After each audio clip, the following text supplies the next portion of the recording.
네, 오브 예배에 오신 여러분들, 그리고 스트리밍으로 함께 하시는 여러분 환영합니다. 아직 빈자리가 많이 보이는데 혹시 스트리밍 보고 계신 분들 중에 지금 오고 계시는 분들 있으면 빨리 오세요.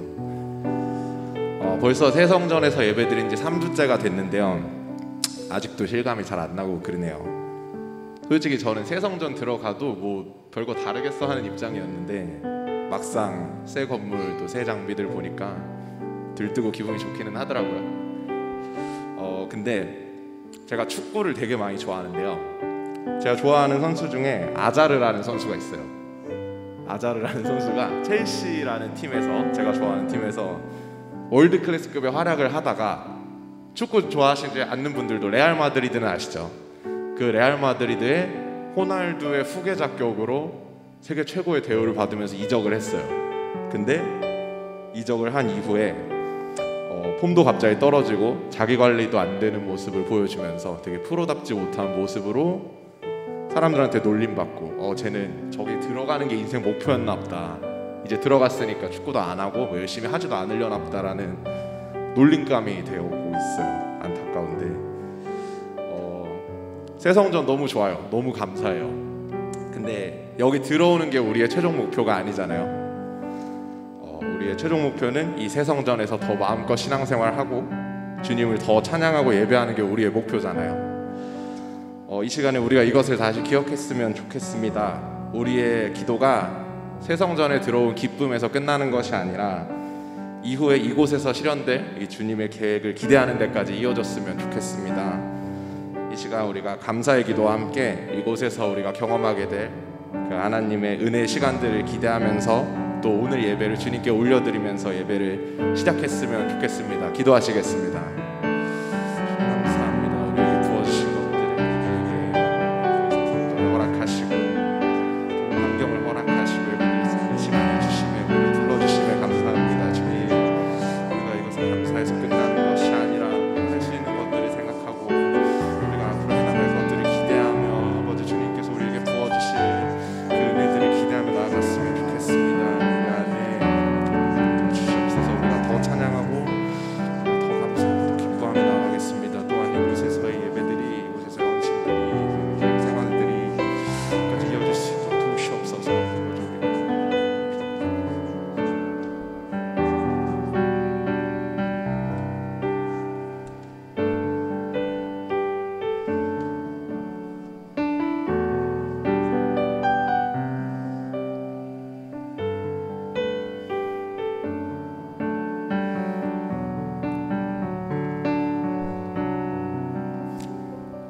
이 시간 함께 일어나셔서요, 하나님을 높여드리는 찬양 마음껏 했으면 좋겠습니다. 함께 찬양하시겠습니다.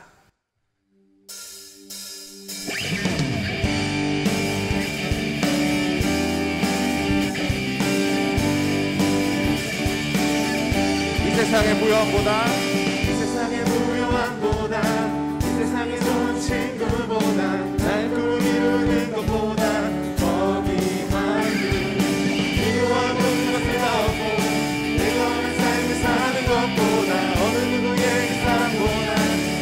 붙들소서.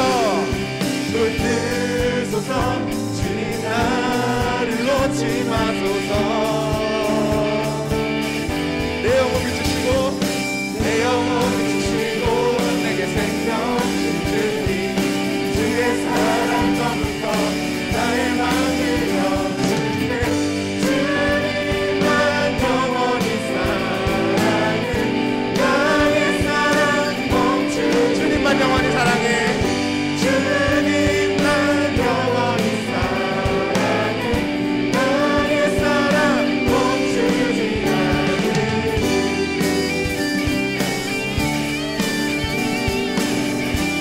한 번 더 찬양합시다. 이 세상의 무효함보다, 이 세상의 무효함보다, 이 세상의 좋은 친구보다, 날 꿈을 이루는 것보다 더 귀한 분.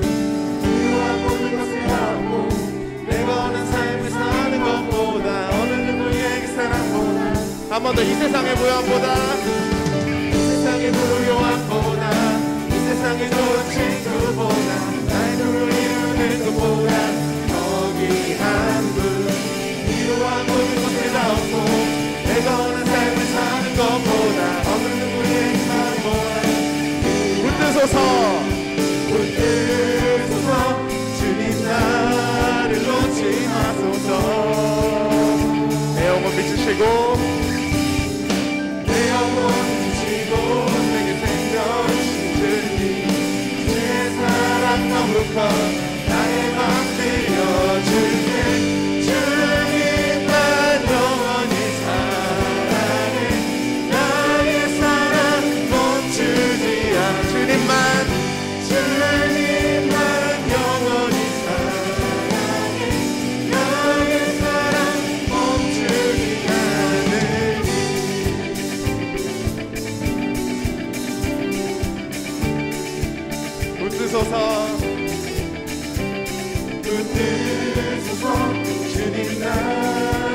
놓지 마소서. 붙드소서. 주님 나를 놓지 마소서. 한 번 더 붙드소서. 붙드소서. 주님 나를 놓지 마소서. 마지막으로 붙드소서. 붙드소서. 주님 나를 놓지 마소서. 내 영혼 비추시고 내 영혼 비추시고 내게 들려주시니 주의 사랑 너무 커 나의 맘에 이어주네. 주님 난 영원히 사랑해. 나의 사랑 멈추지 않을. 주님 난 영원히 사랑해. 나의 사랑 주님만 영원히 사랑해. 주님만 영원히 사랑해. 나의 사랑 멈추지 않을. 주님만 영원히 사랑해. 나의 사랑 멈추지 않을.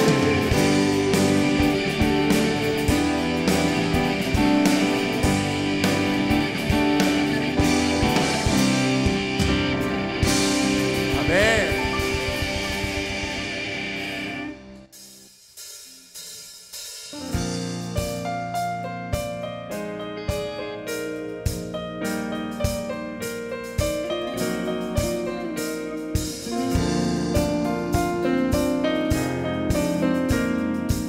한 번 더 힘차게 찬양합시다. 새 힘어들이 주를 바랄 때. 새 힘어들이 주를 바랄 때. 주를 바랄 때. 우리 주를 바랄 때. 새 힘어들이 주를 바랄 때. 주를 바랄 때. 주님 통치하시네. 주님 통치하시네. 소망 구원 주시네. 당신은 영원하신 주. 당신은 영원하신 주. 내 영원하신 주. 지치지 않으시는 주님. 약한 자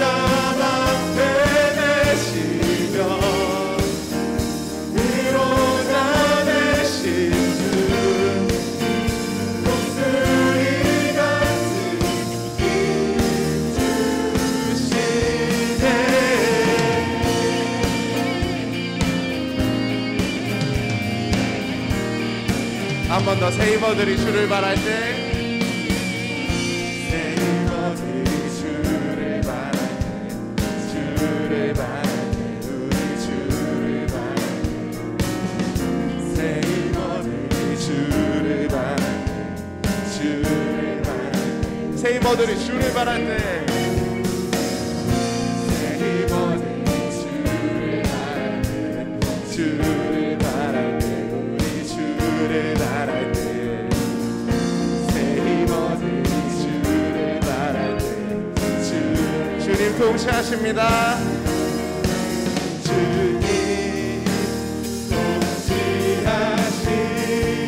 통치하시네. 소망 구원 주시네. 당신은 영원하신 주. 당신은 영원하신 주. 내 영원하신 주. 지치지 않으시는 주님. 약한 자 방패 되시며 위로자 되신 주. 독수리 같은 당신은 영원하신 주. 당신은 영원하신 주. 내 영원하신 주. 지치지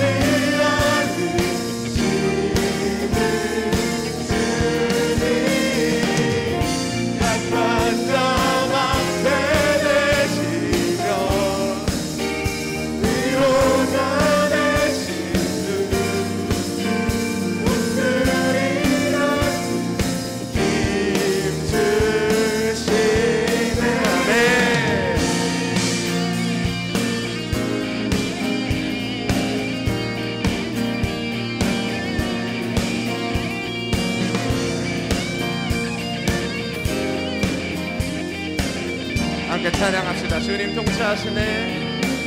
주님 통치하시네. 소망 구원 주시네. 주님 통치하시네. 소망 구원 주시네. 당신은 영원하신 주, 당신은 영원하신 주, 내 영원하신 주, 지치지 않으시는 주님. 약한 자 방패 되시며 의로자 되신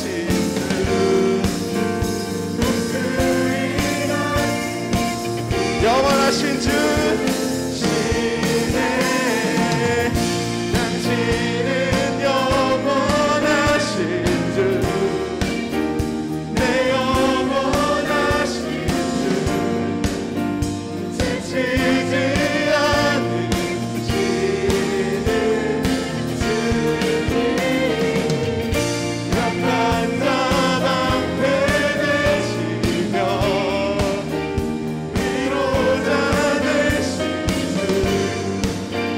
목소리 같은 힘 주시네.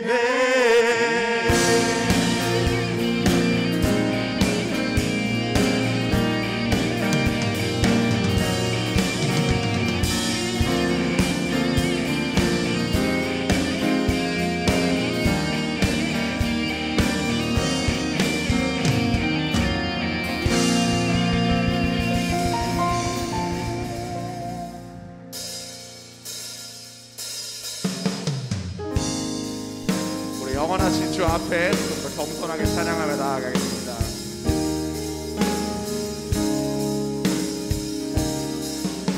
온 땅에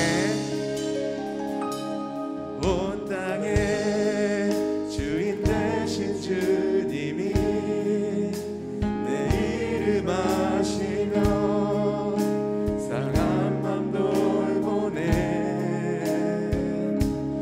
어둠을 밝히시는 새벽별 방황하는 내 맘 주에게 비추시. 나로 인함이 아닌, 나로 인함이 아닌 주가 행하신 길로, 나의 행함이 아닌 오직 주로 인하여 나는 오늘 피었다지는, 나는 오늘 피었다지는 이름 없는 꽃과 같네. 나의 이는 파도 안개와 같지만 주는 나를 붙드시고 부르짖은 들으시며 날마다 하시네.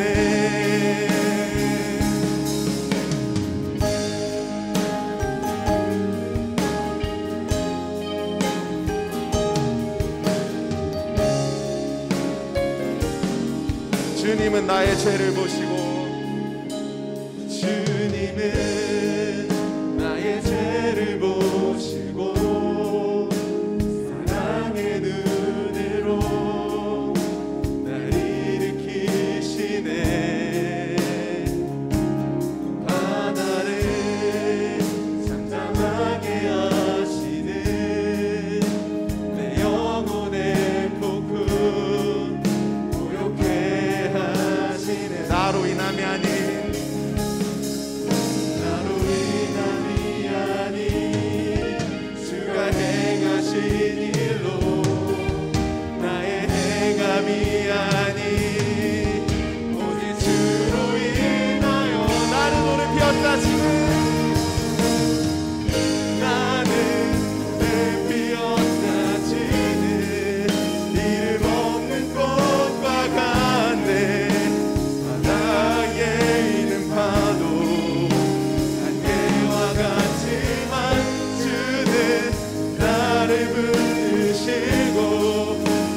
부르짖음 들으시며 날개 하나 나는 오늘 피었다시는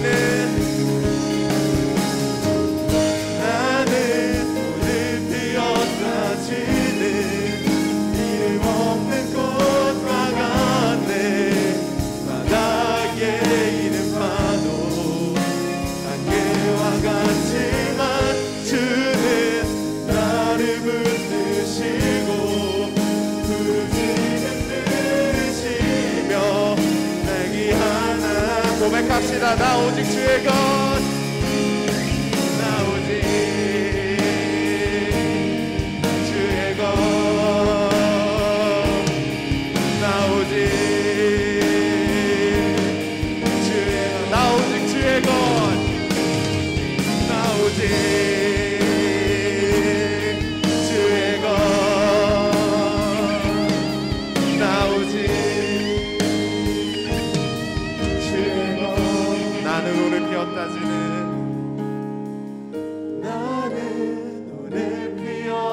지는 이름 없는 꽃과 같네 바다에 있는 파도 안개와 같지만 주는 나를 붙드시고 부르짖음 들으시며 날 위하다 하시네.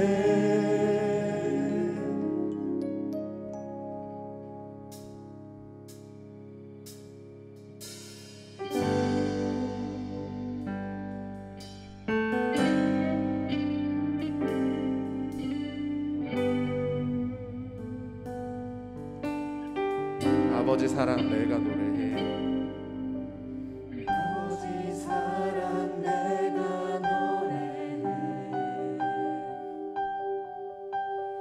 아버지 은혜 내가 노래해.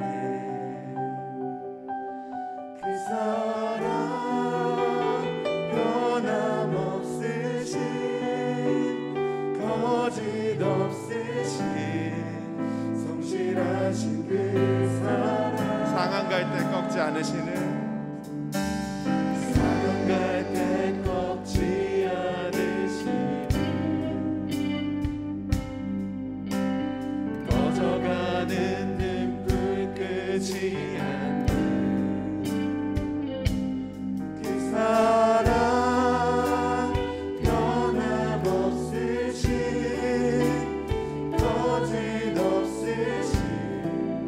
성실하신 그 사랑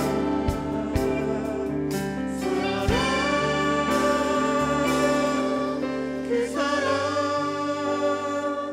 날 위해 죽으신 날 위해 다시 사신 예수 그리스도 다시 오실 그 사랑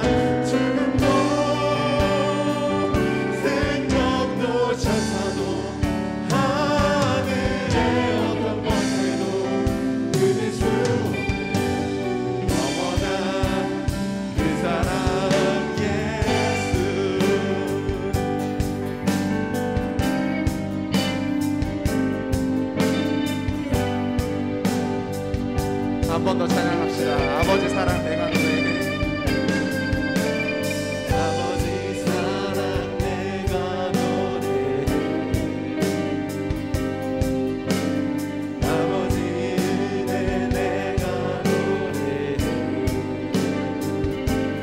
그 사랑 변함없으신 거짓없으신 성실하신 그 사랑 상한 갈 때 꺾지 않으시는 상한 갈 때 꺾지 않으시는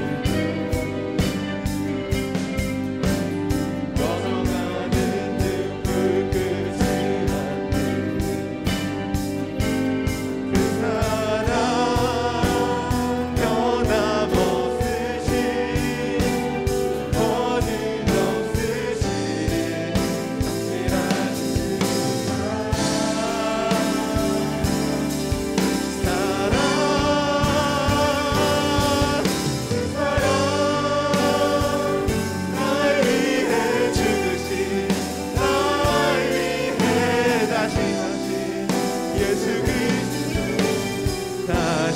오신 그 사랑 죽음도 생명도 천사도 하늘의 어떤 권세도 끊을 수 없는 영원한 그 사랑 그 사랑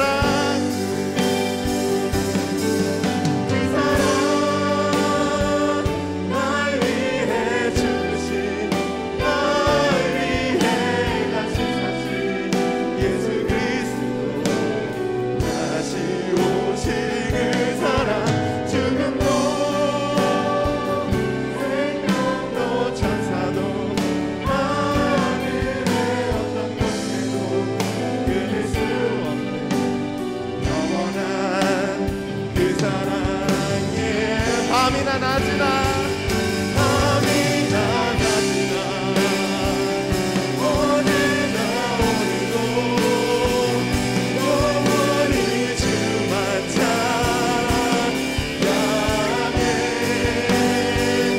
외롭고 슬플 때 낭만하여 넘어져도 언제나 주만 찬양해 우리 마지막으로 밤이나 낮이나 밤이나 낮이나 어제나 오늘도 영원히 주만 찬양해 외롭고 슬플 때 낭만하여 넘어져도 언제나 주만 찬양해 밤이나 낮이나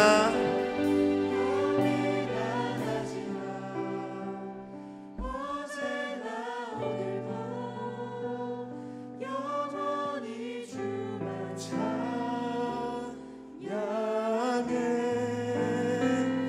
괴롭고 슬플 때 낭만하여 넘어져도 언제나 주만 찬양하겠네.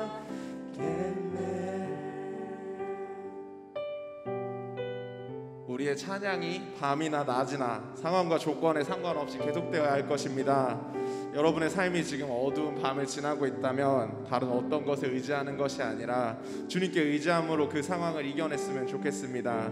여러분의 삶이 지금 밝고 즐거운 낮이라면 그것에 감사드리고 주님을 높여드리는 것이 우리가 해야 할 일이고 또 더 큰 은혜로 나아가는 길임을 기억했으면 좋겠습니다. 우리 각자의 삶을 주님께 올려드립시다.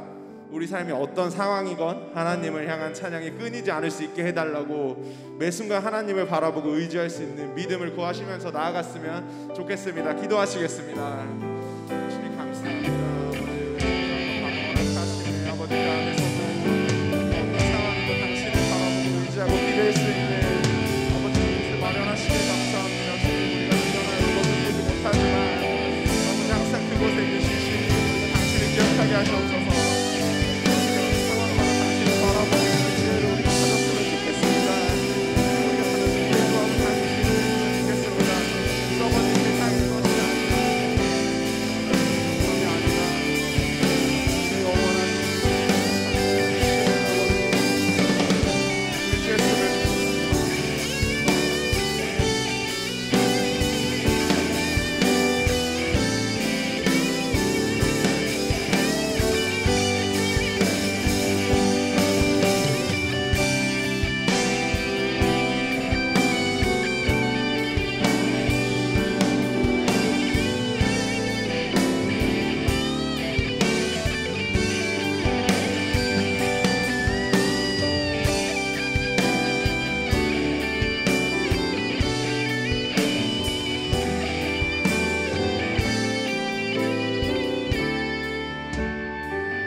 하나님, 오늘도 우리를 예배의 자리로 인도하여 주셔서 우리가 함께 모여 예배할 수 있음에 감사합니다. 한 주 동안 온전히 주님 말씀대로 살아오지 못한 것을 회개합니다. 이 시간 온전히 주님께 집중하며 온 마음 다해 예배하길 원합니다. 하나님, 올해 우리 교회에 기도 제목이 있습니다. 강림하는 교회, 함께하는 교회, 씻음받는 교회로서 새 예루살렘과 같은 교회가 될 수 있도록 도와주세요. 성전 건축을 허락하시고 잘 완공되도록 인도해 주시니 감사합니다. 기도로 세운 이 성전을 통해 더욱 많은 사람들이 주님을 알게 되고 주님께 돌아오기를 소망합니다. 이 지역을 향한 주님의 사랑을 전하게 하시고 지역과 세계를 향한 주님의 축복의 통로가 될 수 있도록 도와주세요. 그러기 위해 우리 교회가 더욱더 하나 되게 하시고 주님께 쓰임받기에 합당한 자들로 준비될 수 있도록 도와주세요. 하나님 아버지, 어두워져가는 이 세상을 살아가기가 힘들 때가 많습니다. 또 우리 각자가 청년으로서 겪는 문제들도 있습니다. 그러나 우리의 힘들고 어려운 부분들도 주님께서 가장 잘 아실 것을 믿습니다. 우리의 연약함을 불쌍히 여겨주시고 우리가 어둠에 휩쓸리는 것이 아니라 그 어둠을 밝히는 빛과 같이 살아갈 수 있도록 도와주세요. 우리 청년부를 위해 기도합니다. 우리 은혜광성 청년부가 주님 안에서 더욱 하나 되는 공동체가 되기를 소망합니다. 서로를 향해 사랑하고 축복하며 또 서로를 향해 중보하며 주님께서 보시기에 아름다운 공동체가 될 수 있도록 인도해 주세요. 우리의 시선이 언제나 주님만을 향하길 원합니다.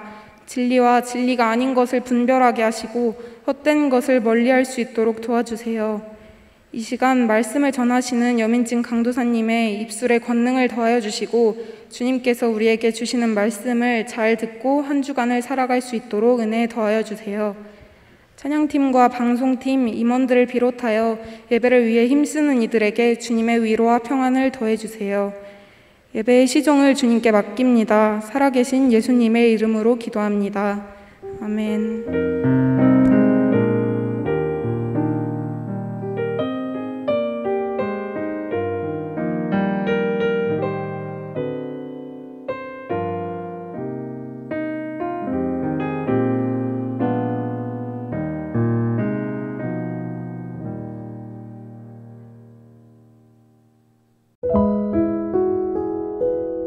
오늘의 말씀 누가복음 2장 41절부터 52절까지의 말씀, 신약성경 91쪽입니다. 그의 부모가 해마다 6월절이 되면 예루살렘으로 가더니 예수께서 12살 되었을 때에 그들이 이 절기의 관례를 따라 올라갔다가 그 날들을 마치고 돌아갈 때에 아이 예수는 예루살렘에 머무셨더라. 그 부모는 이를 알지 못하고 동행 중에 있는 줄로 생각하고 하룻길을 간 후 친족과 아는 자 중에서 찾되 만나지 못하매 찾으면서 예루살렘에 돌아갔더니 사흘 후에 성전에서 만난즉 그가 선생들 중에 앉으사 그들에게 듣기도 하시며 묻기도 하시니 듣는 자가 다 그 지혜와 대답을 놀랍게 여기더라. 그의 부모가 보고 놀라며 그의 어머니는 이르되 아이야 어찌하여 우리에게 이렇게 하였느냐. 보라 내 아버지와 내가 근심하여 너를 찾았노라. 예수께서 이르시되 어찌하여 나를 찾으셨나이까. 내가 내 아버지 집에 있어야 될 줄을 알지 못하셨나이까 하시니 그 부모가 그가 하신 말씀을 깨닫지 못하더라. 예수께서 함께 내려가사 나사렛에 이르러 순종하여 받드시더라. 그 어머니는 이 모든 말을 마음에 두니라. 예수는 지혜와 키가 자라가며 하나님과 사람에게 더욱 사랑스러워 가시더라. 아멘.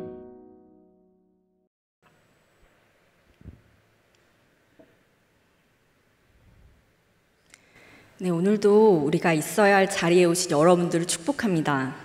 우리 옆에 계신 지체분들께 이렇게 인사했으면 좋겠습니다. 있어야 할 자리에 잘 오셨습니다. 다시 한번 옆에 또 아까 인사 안 하신 분들께 이렇게 인사했으면 좋겠습니다. 다시 한번 있어야 할 자리에 잘 오셨습니다. 네, 여러분 혹시 어린 시절에요 부모님께서 여러분들을 잃어버렸던 그런 경험이 있으신가요? 놀이공원이나 아니면 시장처럼 사람 많은 곳에 이렇게 부모님들께서 자녀들을 잃어버리는 그런 경우들이 종종 있습니다. 저도 어렸을 때 어머니께서 저를 잃어버리셨던 그런 적이 있었거든요. 제가 제 기억에 4살 정도일 때로 기억하는데요. 동네 놀이터에서 이렇게 놀고 있다가요. 제가 친구들하고 건너편에 있는 놀이터까지 가게 된 거예요. 근데 그 건너편이 아주 조금 건너편이 아니고요. 아주 많이 이제 지난 건너편에 있는 놀이터였어요. 저희 어머니는 그때 제가 이제 이렇게 멀리 갈 줄 모르셨나 봐요. 그래서 너무 정말 당황하시면서 그렇게 저를 찾아 헤매셨다고 합니다. 그런데 그때 저희 어머니 친구분께서 그때 저희 어머니한테 연락을 주셔서 그 동네에 사시는 분이 이제 저희 엄마 친구분이셨는데 그때 다시 저희 엄마한테 이제 전화를 하신 거예요. 저를 봤다고. 그래서 제가 이제 그때 어머니가 저를 찾으셨습니다. 이렇게 제가 4살밖에 안 됐는데도요. 그때 그 느낌이 지금도 기억이 나요. 그러니까 어렸을 때 이 기억이 되게 저한테는 좀 충격이었던 것 같습니다. 그런데 오늘 말씀을 나누는 이 사건도요. 예수님이 잃어버리는 그런 사건입니다. 어린 시절에 이렇게 제가 충격을 많이 받았는데요. 또 예수님께서는 어떠셨을까? 여러분 이 본문을 통해서 이제 예수님의 반응도 주의 깊게 보시면 좋겠습니다. 오늘 함께 나눌 이 본문은요. 예수님의 유년 시절에 대한 유일한 본문입니다. 그러니까 다른 곳에서는요. 예수님의 유년 시절에 대한 이야기가 하나도 없는데 오직 유일하게 바로 이 본문에서만 예수님의 유년 시절에 대한 얘기들을 다루는 것이죠. 예수님을 키웠던 이 요셉과 마리아는요. 그렇게 형편이 넉넉하지는 않았어요. 그래서 모든 것들을 다 할 수는 없었지만 그래도 율법을 다 지키려고 노력을 했고요. 또 모든 말씀들을 그 규례들을 잘 지키려고 열심히 그렇게 신앙생활을 했던 그런 가정이었습니다. 예수님은 어떠신가요? 예수님은 하나님이시죠. 그렇지만 인간의 모습으로 이 땅에 오셨습니다. 여러분들 예수님께서 하나님이시지만요. 인간의 모든 성장 과정을 우리하고 동일하게 겪으셨습니다. 아픔도 슬픔도 기쁨도 우리하고 동일하게 예수님께서 이 성장 과정들을 다 겪어내신 것이죠. 그렇기 때문에 예수님께서는 우리를 더욱더 잘 이해할 수 있는 분이십니다. 히브리서 4장 15절에 이런 말씀이 있죠. 우리에게 있는 대제사장은 우리의 연약함을 동정하지 못하시리가 아니오 모든 일에 우리와 똑같이 시험을 받으시니로되 죄는 없으시니라. 이렇게 예수님은요, 우리들이 당하는 유혹을 모두 다 똑같이 겪으셨습니다. 그럼에도 불구하고요, 예수님께서는 우리와 다른 점이 무엇일까요? 네, 죄가 없으시다는 것이죠. 그리고 그 죄에 대해서도 결코 굴복을 하지 않으셨습니다. 근데 예수님께서 유혹을 당하셨을 때 신적인 능력을 사용하지 않으시고요. 그리고 초자연적인 기적을 사용하지 않으셨던 점에 주목할 필요가 있는데요. 그때 무엇으로 그 유혹을 이겨내셨죠? 네, 맞습니다. 말씀으로, 하나님의 말씀으로 그 유혹들을 잘 이겨내셨습니다. 저는 이런 예수님의 유혹을 당하시는데 초자연적인 기적을 행하시지 않고요. 오로지 말씀으로 이겨내신 이런 부분들은요. 정말 큰 위안이 됩니다. 그리고 소망이 돼요. 예수님께서 우리하고 완전히 다른 그런 신이 아니고 인간의 모습으로 우리와 똑같은 유혹들을 다 감당하셨다는 것이죠.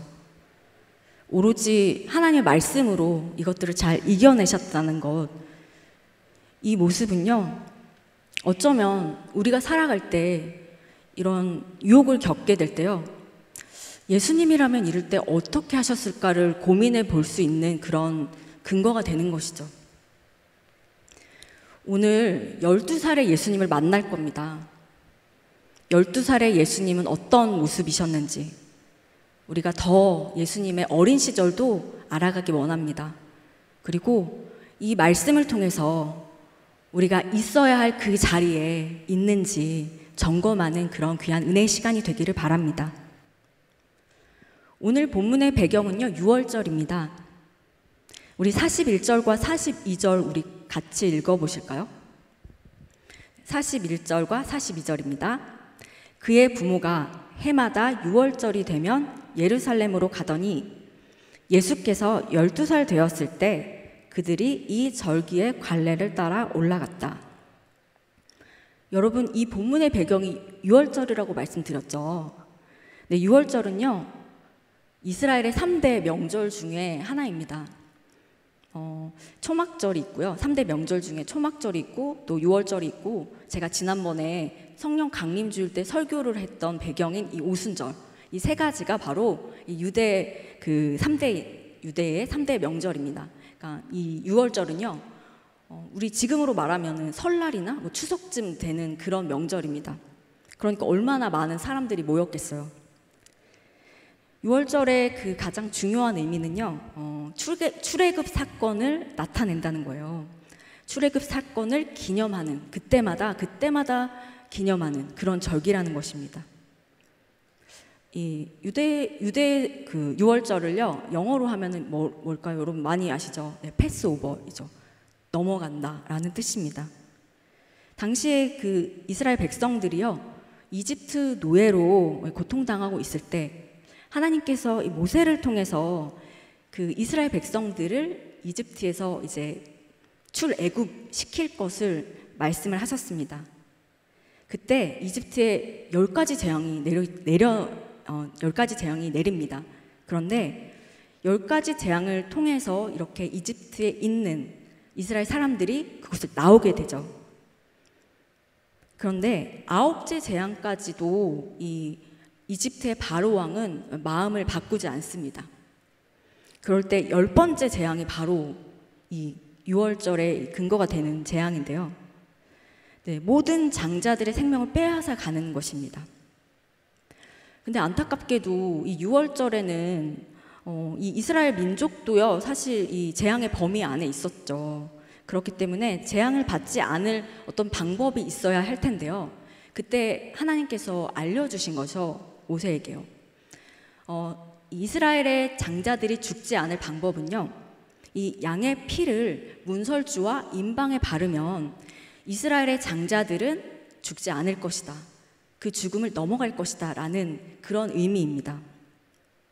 그래서 결국에는 그 재앙들이 이스라엘의 장자들은 죽지 않았고요, 애굽의 장자들은 죽게 되었죠. 이 날들을 기념하는 것이 바로 이 6월절입니다.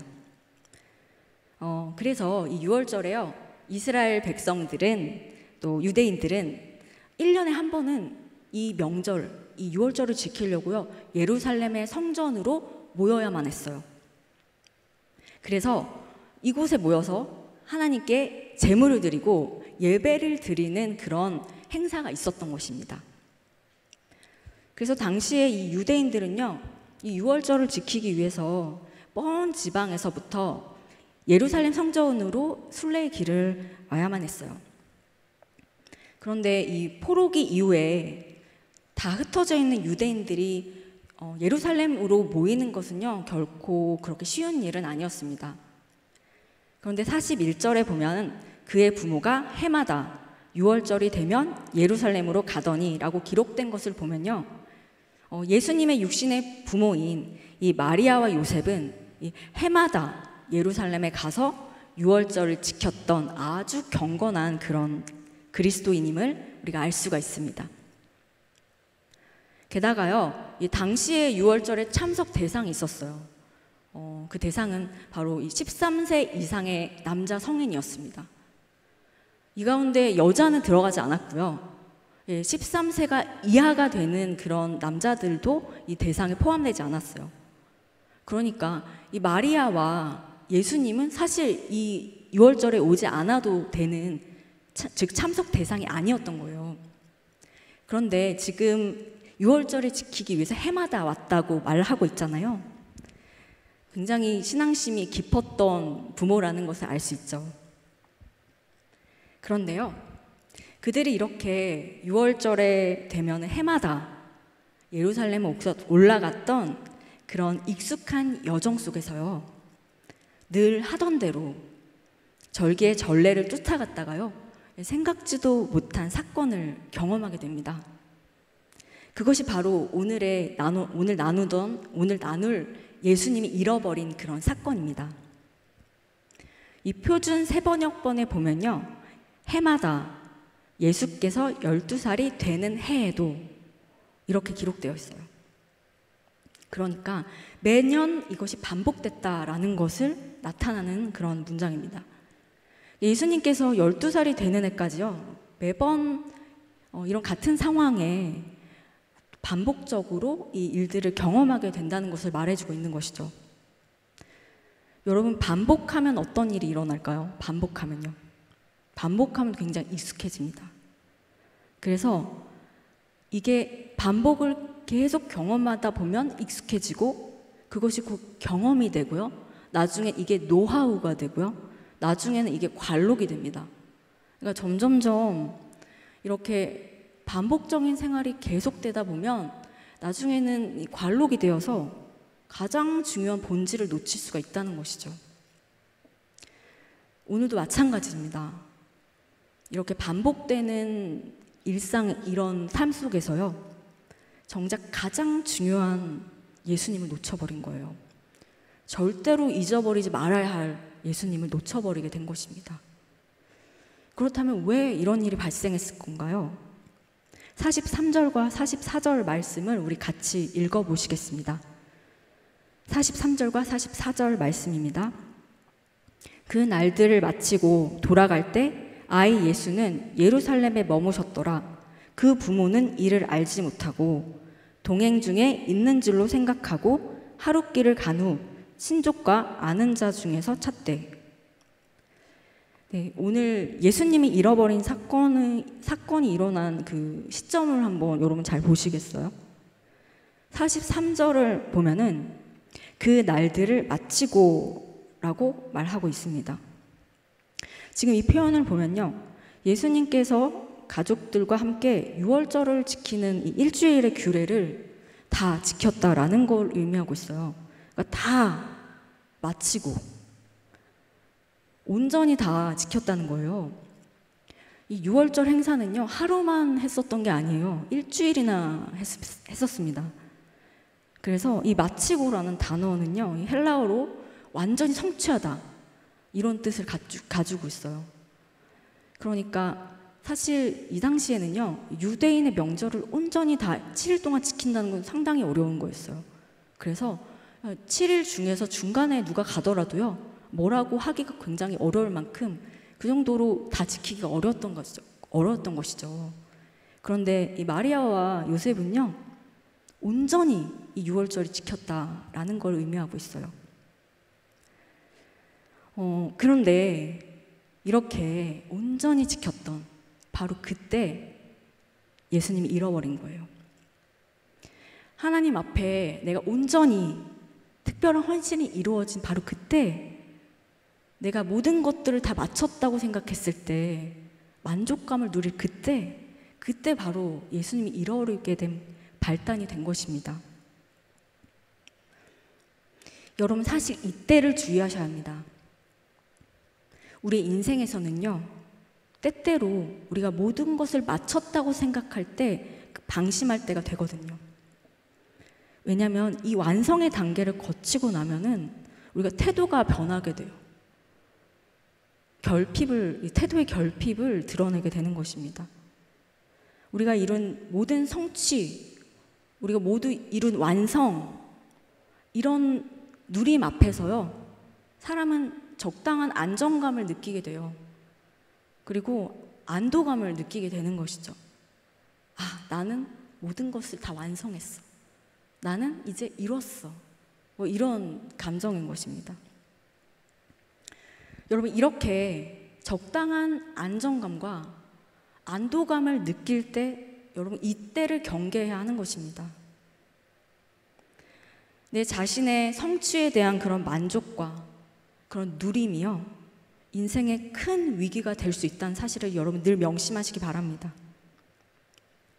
나의 책임과 나의 의무를 다 했다고 느끼는 그 순간이요, 내가 늘 일상에서 반복되는 것들을 완료했다고 생각하는 그 일들 속에서 내가 경험이 쌓일수록 하나님 앞에 묻지 않아도 될 일이 많을수록 이제 긴장하지 않아도 될 일이 많을수록 그 순간 우리는 가장 중요한 본질을 놓칠 수 있기 때문입니다.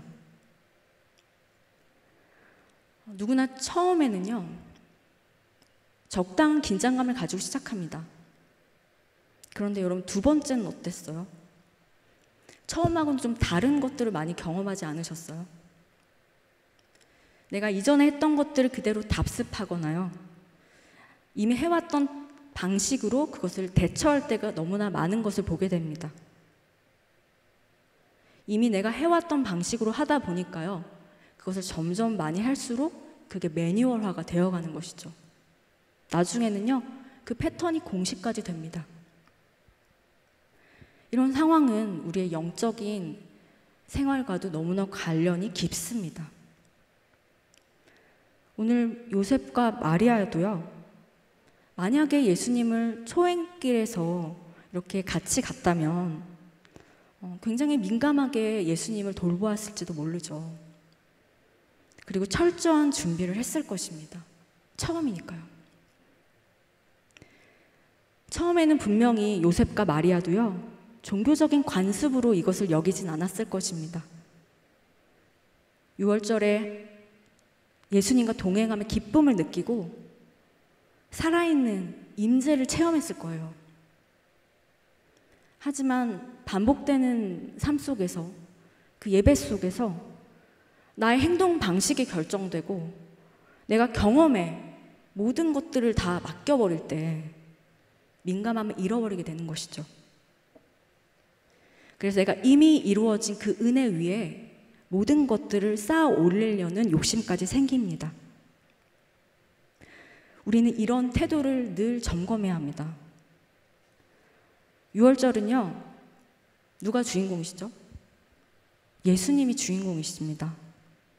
그런데 가장 중요한 예수님을 결과적으로는 놓치게 된 것입니다. 유월절은 예수님을 위한 것이지만 정작 예수님을 잃어버리게 되는 것이죠. 우리가 이렇게 나의 책임과 의무를 다 했다고 느끼는 그 순간, 이 반복되는 나의 경험들 속에서 이제는 하나님 앞에 묻지 않아도 되고 긴장하지 않아도 된 그 순간, 그런 일이 많아지면 많아질수록 우리는 예수님과 더 멀어지게 되는 것이죠.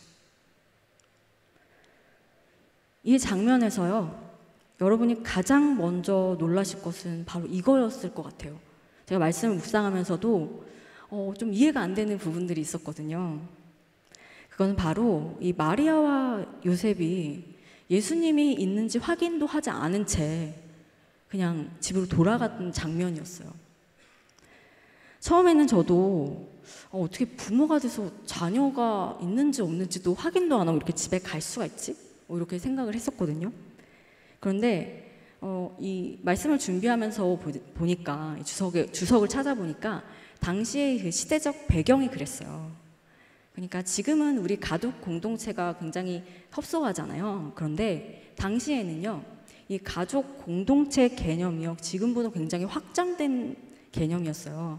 그러니까 뭐 우리가 생각했던 친척들 말고도요, 친구, 뭐 동네 사람들, 뭐 이런 사람들까지도 다 이 확장된 가족의 개념이었던 거예요. 그러니까 우리가 이렇게 마리아와 요셉이 친척들과 친구들이요, 예수님을 돌보아 주고 있을 거라는 생각을 가졌던 게 별로 이상하지 않은 그런 시대였던 것입니다.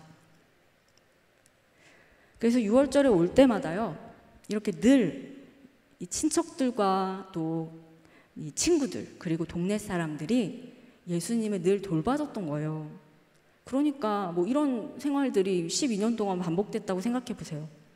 그러면 이번에도 역시 친척들이 예수님을 잘 돌봐주고 있겠지? 라고 생각했을지도 모릅니다.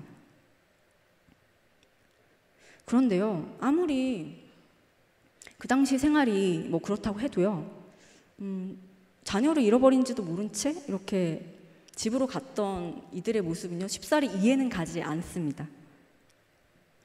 근데 이 장면을 보면서 여러분 어떤 느낌을 많이 받으세요? 가장 중요한 예수님을 잃어버리는데도요, 내가 잃어버렸는지도 알지 못하는 그런 우리의 모습과도 너무 많이 닮아 있는 것 같습니다. 이 마리아와 요셉은요, 예수님과 함께 있지 않다는 것을 알게 됩니다. 그들은 예수님과 함께 있는 줄 알았지만 최소한 자신의 동행 무리 중에서는 예수님이 있는 줄 알았던 것이죠. 이때 부모의 심정은 뭐 말로 할 수 없겠죠. 우리가 굳이 말하지 않아도 부모의 심정, 자녀를 잃어버린 부모의 심정은 여러분들도 다 짐작을 하실 수 있을 것입니다. 마리아와 요셉은 예수님을요 3일 만에 찾았어요. 그 시간, 3일의 시간이 과연 3일만으로 느껴졌을까요? 굉장히 악몽 같은 시간이었을 걸로 예상이 되는데요.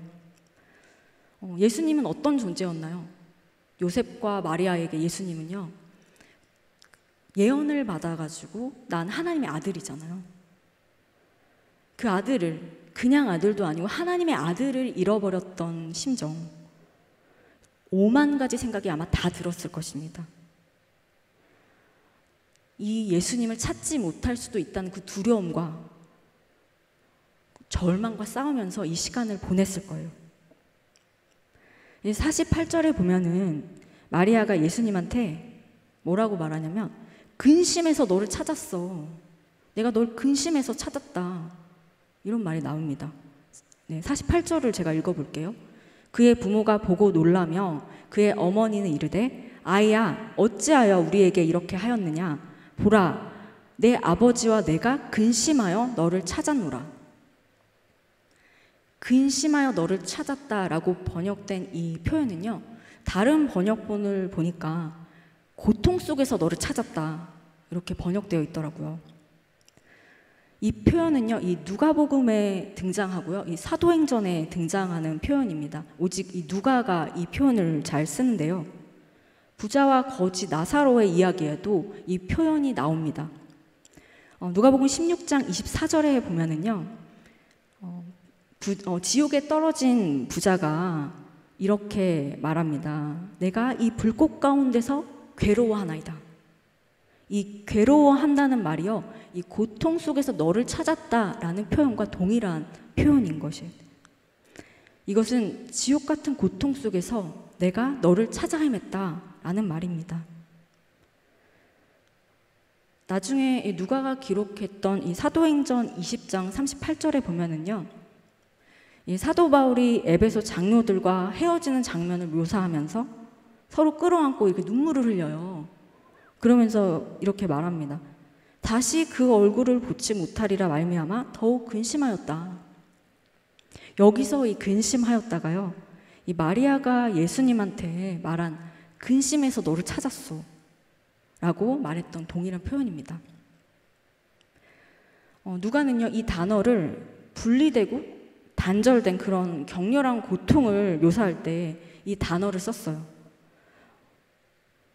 마리아와 요셉은요, 예수님이 없는 것을 발견하고 왔던 길을 되돌아가면서 예수님과의 분리로 지옥과도 같은 고통을 겪고 있었습니다. 예수님과 분리된 고통은 이루 말할 수 없는 것이죠. 자녀를 잃어버렸는데요. 예수님과 동행하고 있는 줄 알았는데 그렇지 않은 것을 느꼈을 때 느끼는 고통이 바로 이 분리되고 단절된 고통입니다. 그런 면에서 우리는 마리아와 요셉의 심정에 깊이 공감할 때가 있습니다.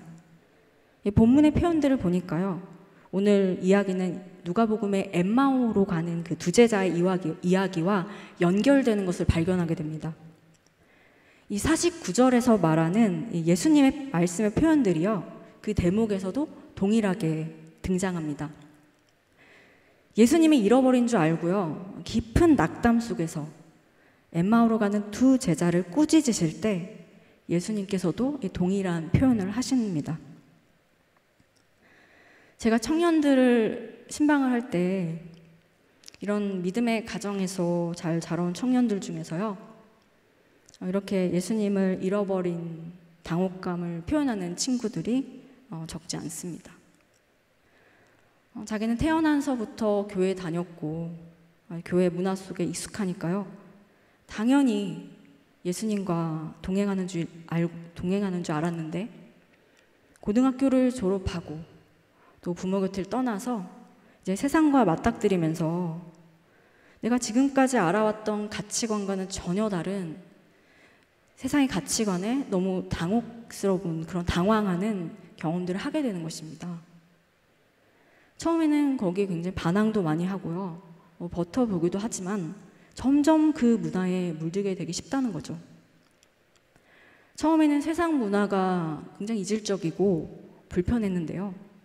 시간이 점점 지나면서 교회 문화가 오히려 더 이질적이게 느껴지고요. 더 불편하다는 것입니다. 그러면서 왜 교회에서는 이걸 이렇게 하지? 이상한 점들이 자꾸 눈에 띄고요. 설교 말씀이나 성경 말씀이 납득이 가지가 않는 거예요. 그런 일이 이제 점점 많아지는 거죠. 그러면서 문득 깨닫게 되는 겁니다. 자기는 믿고 있는 줄 알았는데 안 믿고 있구나. 나는 예수님과 줄곧 동행한다고 생각했는데 그렇지 않았던 것이죠. 예수님과 동행했던 게 아니라 그저 부모님을 따라다녔을 뿐입니다. 어떤 친구들은 정말 교회에서 헌신하고 또 봉사하다가 커다란 인생의 문제를 만나게 되면요, 주님을 잃어버리는 일도 있습니다. 더 이상 주님이 신뢰가 가지 않는 거예요. 내가 교회 봉사를 이렇게 열심히 했는데, 헌신을 그렇게 했는데 나의 이런 문제를 하나님께서 주시는 이런 모습을 보면서 하나님 신뢰가 가지 않는 것입니다.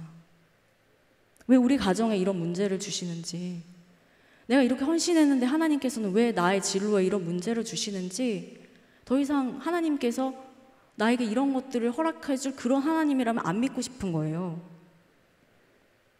그래서 기도는 왜 하는지도 모르겠고, 찬양은 어떤 마음으로 불러야 되는지도 모르겠고, 아니 하나님이 있기는 있는지도 모르겠고, 그렇게 의심이 이제 쌓여가는 것이죠. 예수님과 동행하지 않는 그런 상황, 나는 분명히 예수님과 동행하는 줄 알았는데 그렇지 않았던 거예요. 이게 청년들과 이런 얘기를 나누다 보면요, 영혼의 혼란을 많이 느끼고 있구나라고 저도 많이 느껴지게 돼요. 알 수 없는 원인이 더 답답한 거죠. 왜 이런 것일까? 분노가 너무 차오르는 거예요. 근데 또 한편으로는요, 굉장히 죄책감도 크고 또 두려움도 큽니다. 지금까지와는 분명히 다른 방식으로 살긴 살아야 됐는데 도대체 어떻게 살아야 되는지를 모르는 거죠. 예수님 없이, 교회 없이, 또 신앙 없이 어떻게 살아야 하는지 혼란스럽기만 합니다. 그런데 더 가슴이 아픈 거는요, 그런 혼란과 절망을 겪으면서도요, 내 영혼 안에 그런 두려움과 걱정이 내 안을 가득 채우면서도요, 예수님이 잃어버린 채 그냥 가던 길을 쭉 간다는 겁니다. 내가 어디서인지도 모르게 예수님이 잃어버렸어요. 근데 그게 어딘지도 몰라요. 어디서 잃어버렸는지. 근데 지금 이제 깨닫습니다. 내가 예수님이 잃어버렸구나. 그래서 마음이 너무나 무거워요. 내 영혼이 어둠에 깊게 사로잡히지만 내린 결론이 뭔지 아세요? 할 수 없지. 어떻게든 되겠지. 그리고 계속 가던 길을 가는 것입니다. 이 일을 잊어버리려고요, 세상의 다른 일로 이 고통을 넘겨버립니다. 그리고 이 영혼의 무거운 짐을요, 하나님이 아닌 다른 것으로 채웁니다. 여러분, 그러나 마리아와 요셉은 자신에게 닥친 이런 문제를요, 그냥 가만히 보고만 있을 수 없습니다. 이 지옥과도 같은 예수님이 잃어버린 이 순간에 분리된 고통을 똑바로 직면합니다. 도망가지 않아요. 하룻밤을 걷고요. 다음날 또 정신없이 예수님을 찾았을 거예요. 그 다음날 또 걷고 예수님을 되찾기 위해서 오던 걸음을 고스란히 되돌아갑니다. 내 삶의 어디쯤에서 예수님을 잃어버렸는지 하나씩 하나씩 되짚으며 그렇게 돌아갑니다. 그리고 결국 잃어버린 지 3일째 되는 날 예수님을 되찾습니다. 예수님은 성전 안에 계셨어요. 근데 이 장면에서요, 예수님이 너무나 의연한 모습으로 하나님의 말씀에 대해 토론하고 계셨습니다.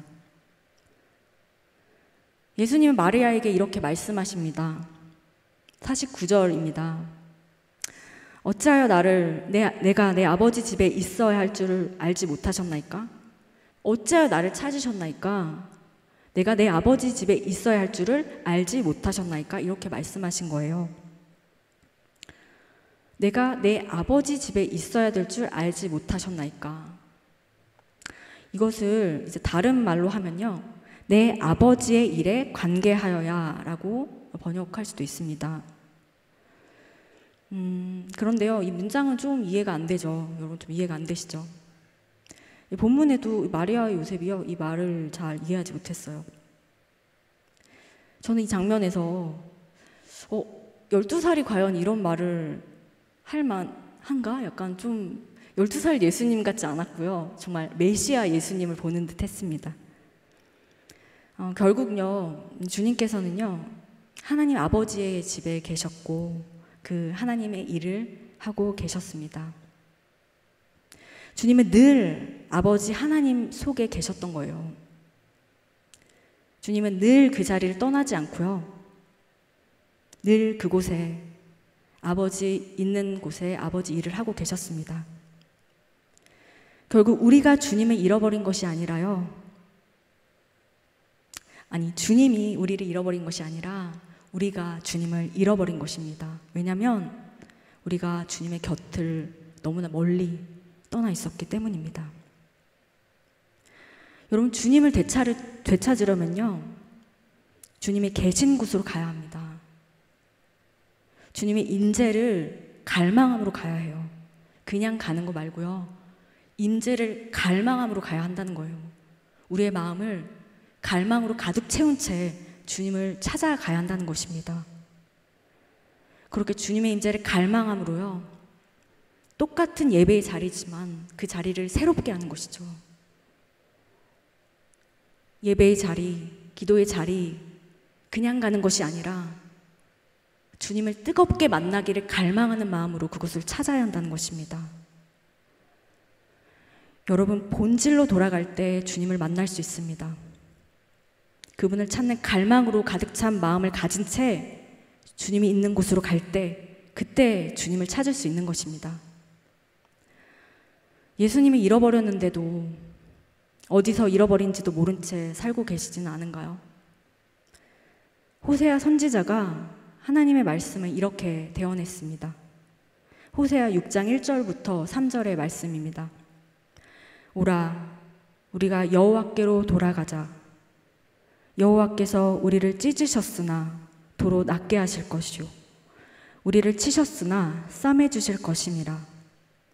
여호와께서 이틀 후에 우리를 살리시며 셋째 날에 우리를 일으키시리니 우리가 그의 앞에서 살리라. 그러므로 우리가 여호와를 알자. 힘써 여호와를 알자. 그의 나타나심은 새벽빛같이 어김없나니 비와 같이 땅을 적시는 늦은 비와 같이 우리에게 임하시리라 하니라. 혹시 우리가 주님을 잃어버린 채 주님과 동행하고 있지 못하고 있다면요, 그렇게 우리가 발걸음을 다시 돌려서 주님이 계신 곳으로 돌아갈 수 있기를 바랍니다. 여전히 그 자리에서 하나님 아버지의 일에 몰두하고 계시는 주님의 곁으로 갈망으로 가시기를 바랍니다. 하나님이 임재하시는 그 자리에 그냥 가는 것이 아니라요, 주님에 대한 뜨거운 갈망으로, 가득 찬 마음으로 그곳으로 가시기 바랍니다. 혹시 오랜 시간이 걸리시더라도요, 차근차근 본질로 돌아가서요, 다시 주님과 동행하는 기쁨을 되찾을 수 있는 우리가 되기를 소망합니다. 기도하시겠습니다. 하나님 아버지, 오늘 이 시간 하나님의 임재에 대한 새 경험이 우리 가운데 부어지기를 원합니다. 내가 해왔던 인생의 경험 앞에서 예수님을 잃어버린지도 모르고 여기까지 왔습니다. 연약하고 무능한 우리의 인생 속에 주님의 임재에 대한 갈망으로 주님이 있는 그곳으로 늘 가게 하여 주시옵소서. 예수님 이름으로 기도드립니다. 아멘.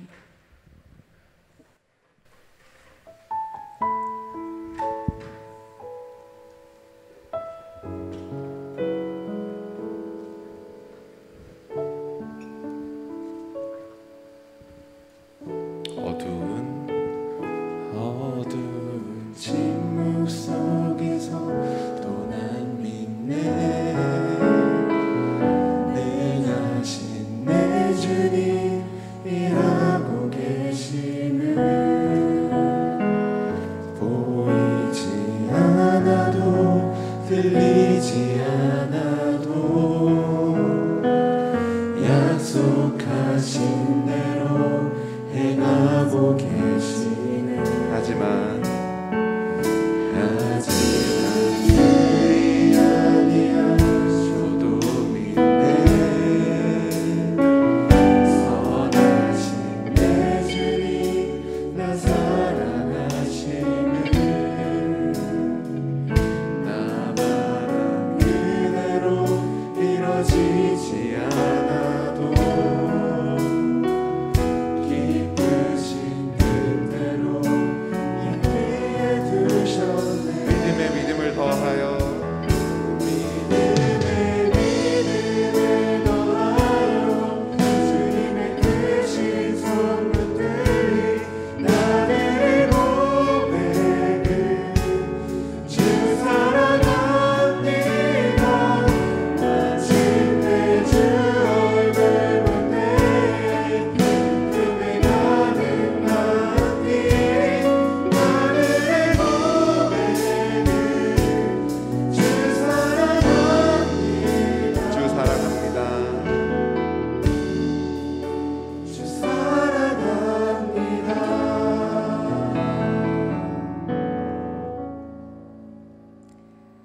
하나님께서 주신 모든 것이 주님의 것임을 고백하며 감사의 마음으로 드리는 이 예물을 기쁘게 받아주시기를 원합니다. 코로나로 인해서 고통의 시간 가운데서도 하나님께서 우리와 함께 하셨고 앞으로도 우리의 길을 인도하실 하나님께 감사를 드립니다. 어떠한 상황 속에서도 하나님 한 분으로 인해 기뻐하게 해주시고 거룩한 은혜를 흘려보내는 축복의 통로가 되게 하여 주시옵소서. 예수님 이름으로 기도드립니다. 아멘.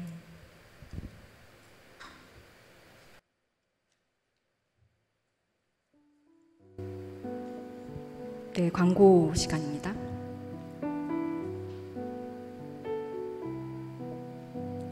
네, 성전 건축입니다. 21일 월요일부터 27일 주일까지 각 공종별 잔손보기 작업을 진행합니다. 우리가 새 성전에 들어왔지만요, 그래도 아직 마무리 작업이 필요해서 작업을 진행합니다. 시은자 운동입니다. 새 성전에 하나님을 만나고 하나님의 은혜를 체험하는 내 자리 만들기 운동을 시작합니다. 모든 공예배에 참석하셔서 하나님을 만나는 내 자리가 꼭 새 성전에 있으시기를 바랍니다. 여름 성경학교와 수련회 안내입니다. 2021년 여름 성경학교 및 수련회가 다음과 같이 온라인으로 진행됩니다. 성도님들의 많은 기도와 후원을 부탁드립니다. 자세한 사항은 주보를 참고해 주시기 바랍니다. 네, 새성전 주차 안내입니다. 새성전에 주차가 불편이 없도록 다음과 같이 알려드립니다. 주소는 서울시 강동구 천중로 18길 72입니다. 입차는 예배 30분 전부터 가능합니다. 출차는 예배 후 30분까지 가능하고요. 이후 일정 시간 출차가 어렵습니다. 등록된 차량만 주차할 수 있으니 여러분들 차량 번호 변경된 분이시거나 미등록된 차량이 있다면 교구장님이나 아니면 사무실에 알려두시기 바랍니다. 네, 모집입니다. 장로 피택을 위해 자원자를 모집합니다. 모집 기간은요 6월 27일 다음 주죠. 다음 주 주일까지입니다. 모집 대상은요 안수 집사님들이십니다. 자세한 사항은 교회 홈페이지를 참고해 주시기 바랍니다. 네, 그리고 여기 우리 광고에 나오지 않았지만 네, 조도에 관련해서 협조를 구하는 광고를 말씀드리겠습니다. 조도 사역에 관련해서 이 조도에서 이제 공문이 왔습니다. 그것은 바로 우리 은혜강성교회에서 최소 청년 10명 정도 이 교사들로 구성된 청년들을 보내달라는 그런 협조를 부탁하는 공문을 보내셨다고 합니다. 그래서 지금 우리가 이렇게 헌신할 주일학교와 조도에 있는 미취학 중고등부 교사로 헌신하실 그런 분들을 구성 중에 있습니다. 아직 확정되지는 않았고요. 지금 구성하고 있습니다. 여러분 이 일에 여러분들 같이 기도해 주시고요. 또 내년부터는 정상적인 조도 선교가 예전에 우리 모두 다 같이 갔던 것처럼 그렇게 다시 정상적인 선교가 되도록 여러분 기도해 주시기 바랍니다. 이번에는요 이 청년부 광고를 따로 나와서 해주시는 시간입니다. 네, 광고해 주세요.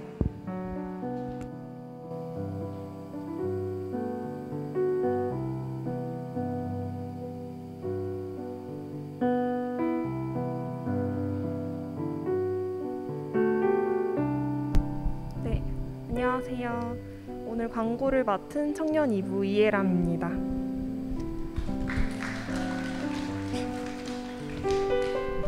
오늘 광고 내용은 주보에 있는 이 삽지를 참고해서 들으시면 되겠습니다. 네, 청년부에 오신 새가족 여러분 모두 환영합니다. 오늘 특별히 축복할 지체가 있는데요. 오늘 청년부 예배에 처음 오신 96동기 신수홍 형제님, 혹시 어디 계신지 잠깐 손만 들어주실 수 있을까요? 네, 저쪽에 지금 계신데 저희 함께 축복했으면 좋겠습니다.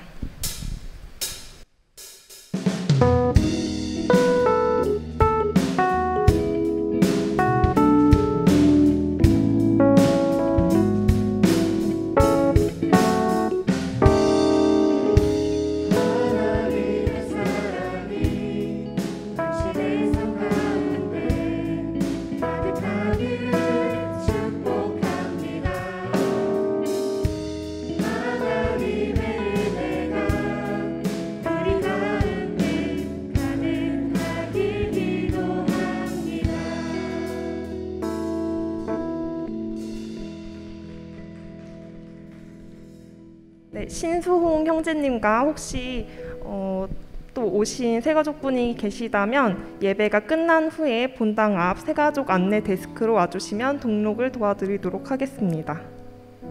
네, 오늘 예배 후에는 순모임이 있습니다. 온라인으로 진행되니까 각 순회 리더들을 통해서 줌 주소를 전달받으시면 되겠습니다. 네, 각 청 광고는 하단에 있는 내용을 참고해 주시고요.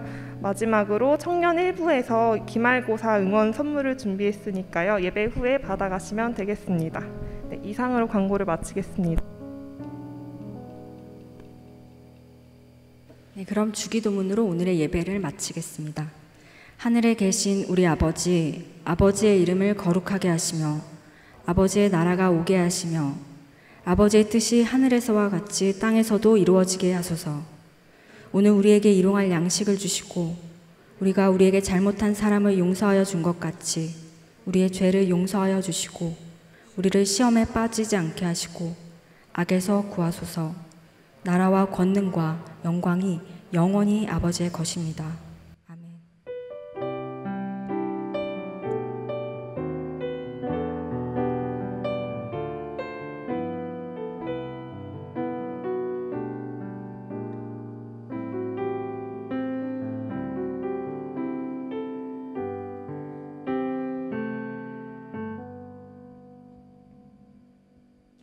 함께 일어나셔서 파송 찬양하시겠습니다.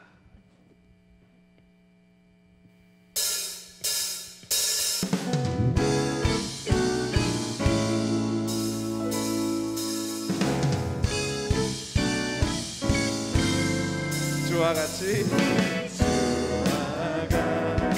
기다는 건 즐거운 일 아닌가.